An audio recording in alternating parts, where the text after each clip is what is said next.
As Florida grapples with GOP Governor Ron DeSantis' anti-censorship campaign in schools and workplaces, a Democratic state lawmaker has released a press release accusing the future presidential candidate of violating a section of the state law that compels the news.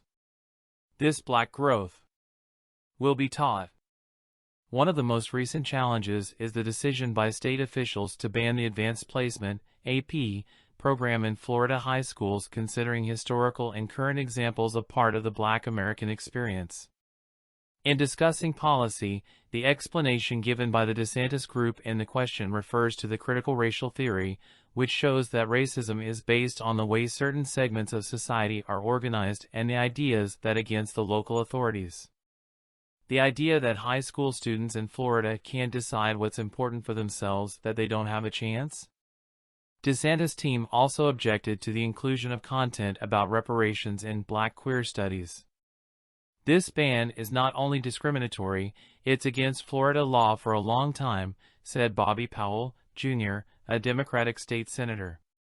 Nearly 30 years ago, the Florida legislature passed a law requiring public school students to learn about African American history, including slavery, abolition, and Black contributions to the industry.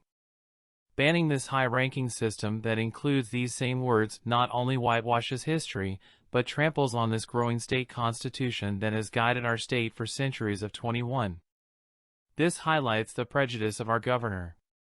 This situation is far from the only time DeSantis has faced such criticism. He also signed a bill, which quickly became the subject of a legal challenge, banning the teaching of fundamental concepts such as white privilege and activism in schools and workplaces. It is still being scrutinized for its negative purpose of limiting classroom discussion of sexuality and gender identity, which will be discussed too quickly without clear reference. Clearly, it seems that this measure was intended to target those who did not meet state standards rather than any teacher who spoke about their spouse. Elsewhere, DeSantis is also in charge of a congressional redistricting plan that has deeply divided the North Florida district, led until earlier this month by Democrat Al Lawson, who is Black. One of the arguments of the governor's party is that prioritizing representation of Blacks in districts discriminates against other groups, ignoring the fact that honesty is necessary to bring some communities to the same level of opportunity as others. Get a long time.